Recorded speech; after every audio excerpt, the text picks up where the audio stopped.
Manchester United versus Bournemouth. Bro, kama ukupata nafasi ya kuangalia hii game jana, tafuta kiti, kaa chini, jilaumu sana. Jilaumu sana. Yaani kwa wiki hii so far naweza kusema hii ndio the best game. Katika game zote nilizozitazama, hii ya Manchester United na Bournemouth was the best game. Nimeshuhudia pure football. Goli 8 ndani ya mechi moja. Na mtu asikae chini akafikiria kwamba Manchester United ametoa draw na Bournemouth kwa sababu Manchester United alikuwa dhaifu. Man, watoto wanapeleka moto. Bournemouth anapeleka moto, Manchester United anapeleka moto. Mpaka yani unaweza kusema hii ni finali au ni nini. Of course hata mimi nilipanga niangalie tu kipindi kimoja, baadaye nikalala kwa sababu hii game kwa masaa kwetu ilikuwa late sana. Bro, uwezo kaangalia hii game ukaiacha. Ulikuwa uwezo ukaiacha. It was pure football. Pure football nimeishuhudia jana. Yaani kuna muda unaona wachezaji wa Manchester wanavyotafuta goli mpaka una wish timu yako ingekuwa inatafuta goli namna hii.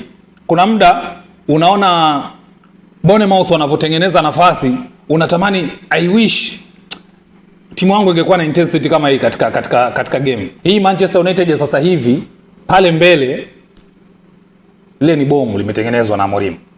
Jamaa wakiwa wanakuja golini kwako wanatisha mzee. Wanakuja kama mvua. Amad Diallo, yule mtoto yule mumlinde sana. It's a game. Mlindeni sana yule dogo, msije mkamwachia kirahisi. Ni kinachomfelisha Manchester United sasa hivi ni vitu vidogo tu. Kama goli la Semenyo, ile ni goli la Shaw kafanya ujinga tu mwenyewe kule, kapokonywa mpira kirahisi sana, Semenyo kaenda kapiga goli. Kwa hiyo kuna watu sasa ifike hatua Manchester United waachane nao.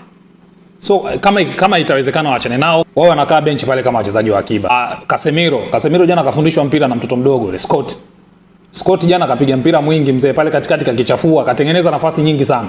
Of course tunajua kwamba ni experienced player, lakini ifike wakati sasa apumzike, akae nje, apishe kina Kobe Maino acheze. Kama mambo atakuwa hajaenda vizuri ndo waingizwe. Lakini kwa sasa hivi naona watoto wanaanza kuwadhalilisha watu wazima. So the game was good, lakini mechi zijazo kwa Manchester United naona zitakuwa ngumu kwa sababu mtu kama Mbeumo hatokuepo, Amad Diallo hatokuepo. Casemiro jana kaokota kadi ya njano nyingine. Kwa hiyo kapata kadi mbili kwenye mechi mbili mfululizo. Misses next match hatokuepo. Harry Maguire injured, Delight injury. So naona mambo kidogo yatakuwa magumu kwa Manchester.